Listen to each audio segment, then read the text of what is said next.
If you have ever been in therapy, and especially if you have seen more than one therapist over the course of your treatment, you have probably noticed that mental health is a very unclear field in many ways. I don't even necessarily want to say advice because a lot of therapists don't give advice, but the feedback, the ideas that you get from therapy sessions can be really vague. They can be really amorphous and unclear, and sometimes they can even be contradictory. Like, just to give you an example of that, I saw two therapists within pretty much the same time frame, like within a few weeks of each other, for support with the same problem. And one of the therapists told me that I was too emotionally constrained, that I held too much in, that I didn't let my feelings out often enough, and that essentially was the source of my problems, that I just didn't like let my feelings out often enough. The other therapist that I saw said that I spent too much time in emotion mind, which is basically a DBT way of saying like you're in your feels too often. And he said that I was making too many decisions based on like my heart and my impulses, and then I needed to use my logical, rational mind more often and try to be less reactive to situations. And so basically, I got told two completely opposite solutions to the same problem.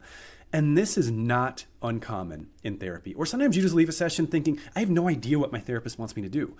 They said a lot of things and we talked about a lot, and I feel just as lost and just as hurt and just as confused as when I didn't have a therapist. And ultimately, I still feel alone and without a sense of guidance.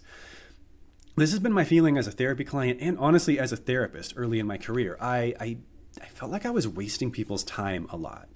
And some of that is normal when you're new to a thing, right? But I see a lot of therapists say that, and I think it reflects poorly on our field because we have empirically validated treatment techniques. So like there's certain things where we know this thing works pretty well for this condition. But in terms of an actual framework or like consistent plan of action for therapy, it doesn't really exist. Us as therapists, we're given a lot of autonomy and agency in how we approach therapy, which to a degree can be helpful because every person is different and every situation is different. But it's to such a degree that I don't consider therapy to be a well-defined thing. I don't consider therapy to be operationalized in the sense that you could go to several different people and get the same quality of service. Compared to like a surgical procedure, for example, there is a clearly defined right and wrong way to do most surgical procedures.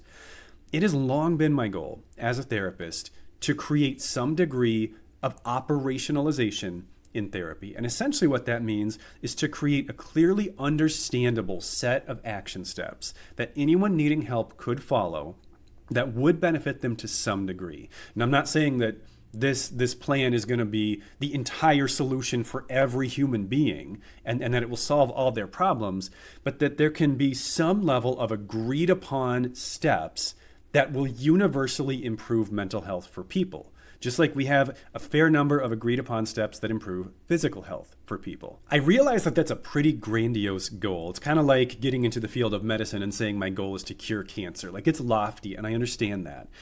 But I feel like I am closer than ever to having an operationalized baseline for what therapy can and, in my opinion, should be. And my greatest evidence for that is the fact that I am still alive at age 42 and have like a pretty good quality of life the majority of the time. Because let me tell you, if you knew me in my adolescent years or even my early 20s to a degree, you would not have seen that coming. It did not look good for me. It did not look like I was heading in that direction. And I haven't actually got much benefit out of therapy. I actually haven't been in therapy very much, honestly. The majority of the gains that I guess, made from that time, adolescence and early 20s, was essentially from practicing this protocol that I'm going to share with you today. And the foundation or the framework for this protocol is the idea that basically our lives are fundamentally not that much different than one big giant research project. So in like a laboratory setting or a controlled research study, you have two types of variables. You have dependent variables and you have independent variables. The dependent variable is the thing you're measuring, but it's also the thing you cannot directly control. You're hoping to change the dependent variable by changing the independent variables, which are the things you do have control over, and then seeing what happens to the dependent variable when you change the independent variables. And so if you've never taken a research methods class, that might be a little confusing. If you have, you 100% know what I'm talking about, but I'll give you an example.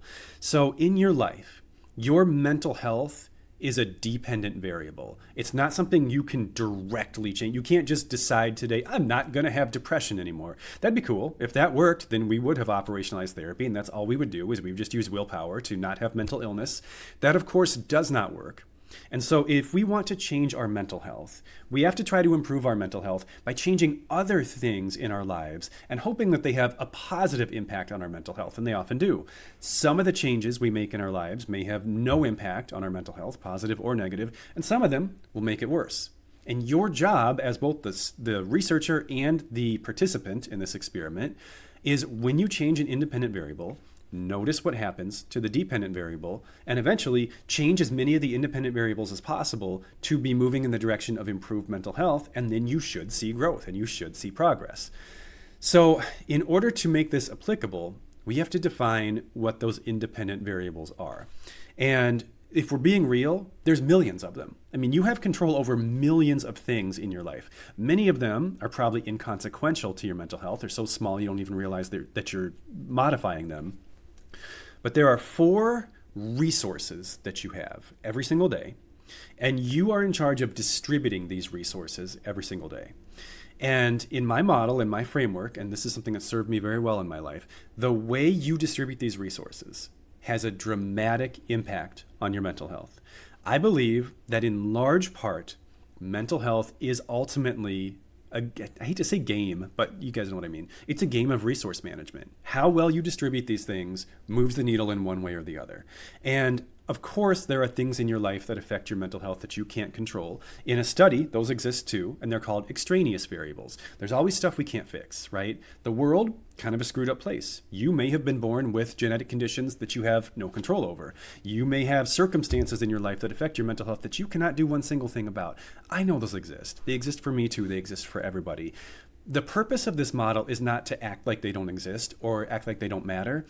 But if you have no control over them, if you have no agency over them, then other than acknowledging that they exist, there isn't a whole lot you can do with them, and therefore not a whole lot of purpose in fixating on them because there's no action steps to take as a result of that. Whether you think about them for 5 minutes or 5 hours per day, you end up with the same life. Actually, you probably end up with a worse life if you focus on them for 5 hours a day because it makes you feel hopeless and defeating.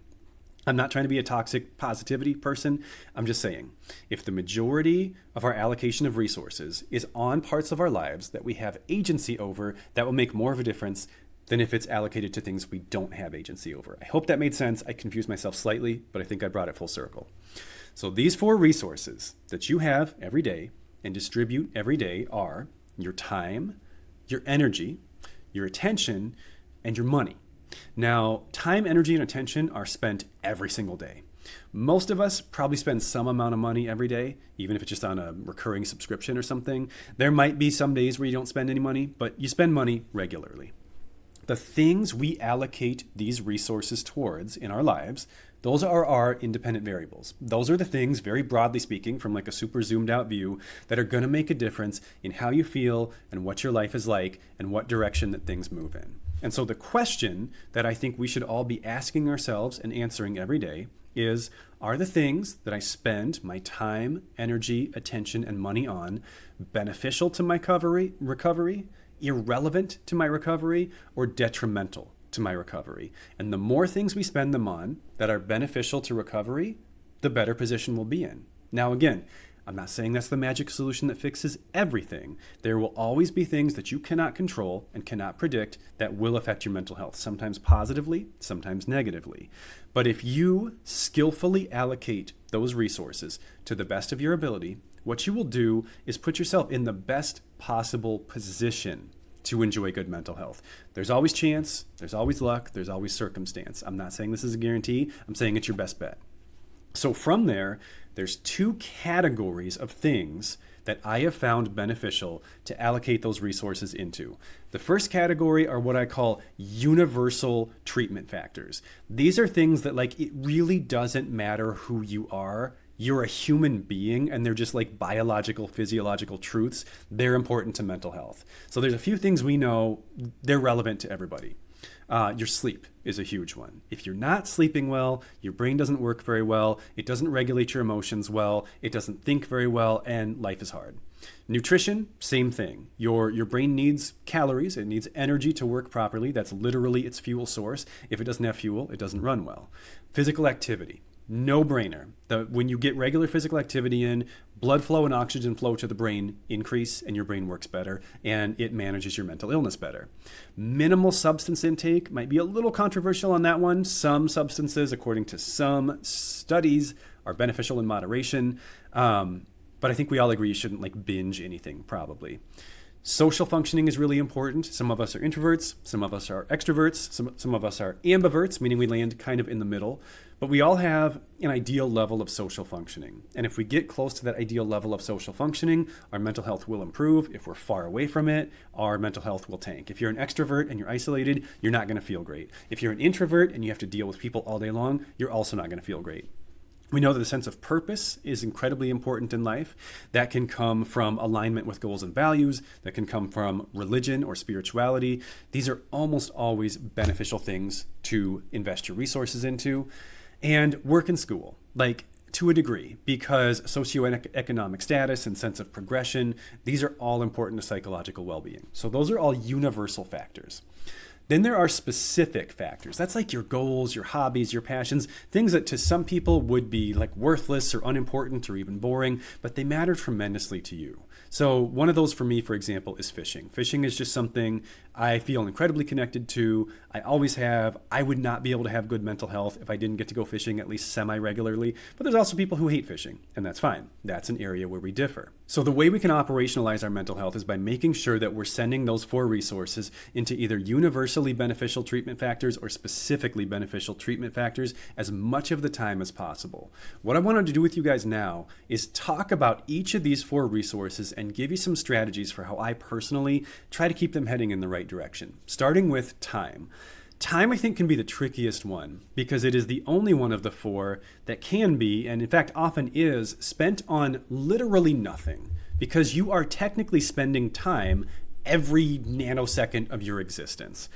I'm not saying that to stress you out or pressure you or make you think you have to start micromanaging every second of your life, but this does matter. And what you choose to spend your time on can make a dramatic difference in your mental health. And even if you are not consciously spending it on anything, it is still being spent. So you're losing it whether you make a decision on what to use it for or not.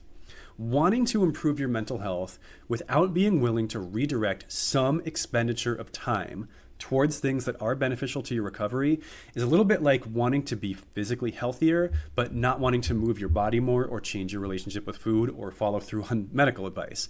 Or like trying to improve your financial health, but saying, I don't want to spend less or bring in more income. It's like, well, you can want that, and that wanting will be about as effective as hoping that a mental health fairy will descend and sprinkle fairy dust on your brain to change your mental illness. In other words, it's not going to work. A wish without a plan is nothing. It doesn't do anything. A strategy I like to use to make sure that my allocation of time is generally one that moves my mental health in the right direction without getting too obsessive or perfectionistic about it, because that's not the goal and that's not helpful, is something called a time audit. So a time audit, the easiest way to do it is probably in an Excel spreadsheet. You can just do it in a notebook if you're not a spreadsheet kind of person. You pick some increment of time in your day. So it could be 15 minutes, it could be 30 minutes, it could be an hour. There's kind of pros and cons to each. And what you do is you're going to track the main activity that you spent that block of time on. What did you do more than 50% of that time on, right? Was I at work? Was I sleeping? Was I with my family? Was I scrolling social media? Was I going for a walk? Just whatever the main thing you did in that block of time was, you write it down. And then at the end of your day, you look at what you spent your time on and you try to figure out how much of that do I think was actually good for me. It's never going to be 100%. And 100% isn't the goal. That would be a really weird, Spartan lifestyle that I think would loop back around into being mentally unhealthy. This isn't about being David Goggins. But I personally, I am for 80%. I give myself a 20% margin of error. If I waste 20% of my day on nothing, that's probably not a huge deal. If I waste 50% of my day on nothing or doing things that make me worse, that's going to start to be a problem. And it doesn't matter how I feel about that morally.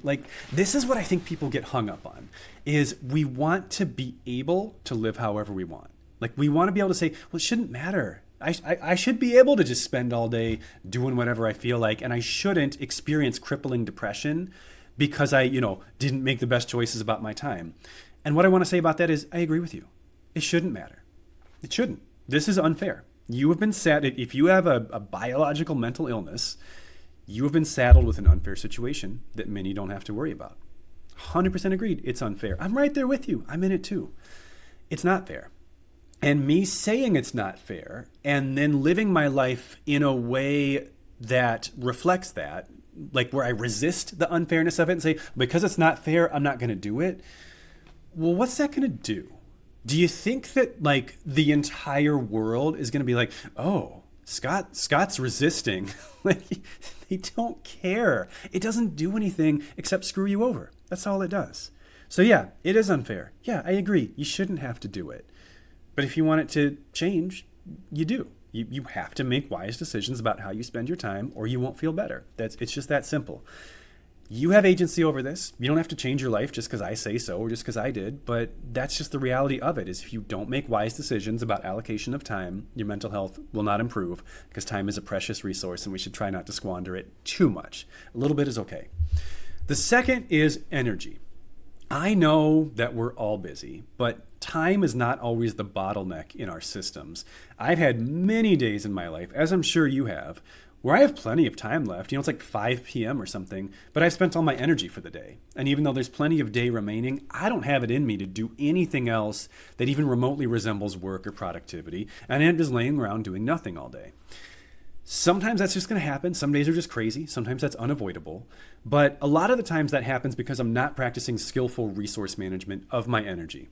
So we have two types of energy. We have physical energy and mental energy. And I've used this metaphor before, but those of you that play video games, especially like RPGs of any kind, think of this as like health and mana, or HP and MP, right? They're these two finite resources that you have, and if either of them gets drained, you're going to be in big trouble. Physical energy is only drained by doing things with your body. You have to be doing physical things to use your physical energy. And physical energy is recharged by physically resting, so either sleeping or just kind of chilling and not doing much. That's the simple one, and I think most people I probably didn't blow your mind with what I just said. Mental energy is the tricky one. Mental energy is used by thinking. And even if you think about doing things but don't do them, that's honestly just as draining as if you did them. So if you've ever had like a situation coming up that you're really dreading, even something simple, like let's say it's a phone call. Let's say you have a phone call that you've been procrastinating for like 3 hours. You keep in your head, you're like playing out how you want to approach the phone call and stuff like that. Do you not, at the end of those 3 hours of thinking about it, you feel like you've been on the phone for 3 hours? Like it's just as hard as actually doing the thing. And so thinking about and planning and predicting and making all these contingencies for like, well, what if this happens? What if this happens? Is just as mentally draining as actually doing the thing. The only difference is whether or not your brain actually sends the signal to your nervous system to engage in the action or not, which then means you also use physical energy. So we tend to drain a lot of our mental energy just thinking about doing stuff that we never actually do. Mental energy also does not inherently recharge by doing nothing. It recharges by doing things that are mentally stimulating but not stressful. Because if you are not mentally stimulated, if you're like laying on the couch scrolling random crap on social media or watching some TV show you don't really care about, you're not mentally invested in the activity, and so you're not taking much of your brain power for what you're doing, and your mind just wanders. And guess where it's probably going to wander to? The worst, most stressful part of your life, which is draining and exhausting. So you end up chronically exhausted and you don't know how to replenish your mental energy. So I view them, I think about what I'm doing in a day. I try to maintain conscious awareness like pretty continually of how these energy levels are doing. And when they start to get low, I prioritize to the best of my ability, trying to do something to refill them midday. Because if they get too low, you're just done for the day. My goal is to keep my energy reserves as high as possible throughout the day. Another strategy I employ to do that is to avoid spending energy, physical or mental, doesn't matter, on anything that provides a poor ROI, return on investment. So like some things are just not worth your time. And we get so up in arms about like, I have to do this and I have to do this right now. And it doesn't really matter. And it just drains you for no reason. I'll give you a silly yet relevant example of this. We currently have a lawn care company because as a business owner, I'm not home that often and I just don't have a ton of time to take care of my lawn. And the lawn care company that we happen to use, they have kind of sucked this year. And it's early September. So like I'm in Iowa, I'm in the Midwest. My grass will not be growing for much longer this year, right? I was talking to my wife the other day and I'm like, I'm really dissatisfied with this company. I'm going to like call them up and let them know how frustrated I am and like tell them that we're not going to use them next year. And something you should know about me is conflict is a major drain for me. Like it takes a lot of energy for me, especially with people I don't know. Like I hate it. I just don't enjoy it. And so I'm like dreading this phone call. And my wife's like, why don't you just like survive for a few more weeks with our lawn that doesn't look perfect, that you don't care that much about anyway, and just not hire them next year? And I'm like, oh my gosh, like, yes, that's exactly what I should do. And that's not avoidant, by the way. That is avoiding spending my energy on anything that provides a poor ROI. Because realistically, what is it going to do? Like, they're going to mow my yard better for 4 weeks? They probably wouldn't. They probably just, I don't know. I'm not going to speculate what they would do. Anyway, I'm spiraling a little bit now, so I'm going to rein it back in. If something is going to take a lot of energy from you, it better provide something really good in return. Otherwise, you're just wasting it for no reason, and that is not beneficial for your mental health. The third resource is attention. So this is like, what is your focus on throughout the day? And I'm going to give you an annoying little riddle here. If your life, this is way oversimplified, but it kind of works as a demonstration. If your life is 90% good, but 10% bad, but you direct 90% of your attention to the 10% of your life that is bad, and you direct 10% of your attention to the 90% of your life that is good, are you 90% satisfied with life because it's objectively 90% good? Or are you 10% satisfied with your life because that's the amount of attention you pay to the good things? I guess I can technically only speak for myself on this matter, but for me, it's the latter. What I focus on is my reality, even if it is not reality. If I spend the majority of my time thinking about all the things I've screwed up, or everything I'm not happy with, or all the areas that I'm falling short, I feel like my life sucks. Even if anyone from the outside looking in would be like, Scott, you're ridiculous. Like, you have a good life. And I can know that, consciously and cognitively from like a zoomed out view, but I don't feel it in my heart unless I focus on it. Attention creates reality. And I have a really weird metaphor for this, but some of you guys love my weird metaphors, so you'll get it. In like the early 90s, there were a lot of, first-person shooter FPS games like the Doom series, for example. The enemies in old video games, they existed in the map as soon as the map loaded, but they didn't activate until they could see you. So they would just be like shuffling in place wherever they were until you got close enough to them to activate them. They existed, but they didn't do anything until your proximity activated them.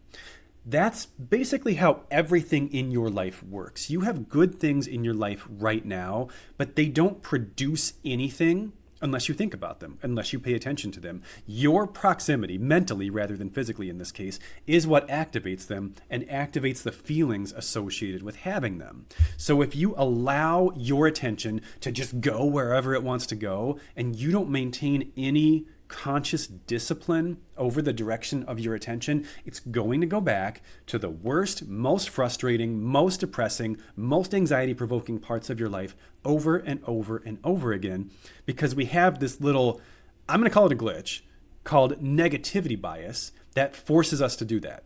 If you don't choose what to pay attention to, it will always slide back towards the negative. It is the default human state of functioning, probably because we are survival-oriented mammals, and we think that focusing on the negative is most likely to keep us safe and alive because we don't want to ignore potential threats of danger.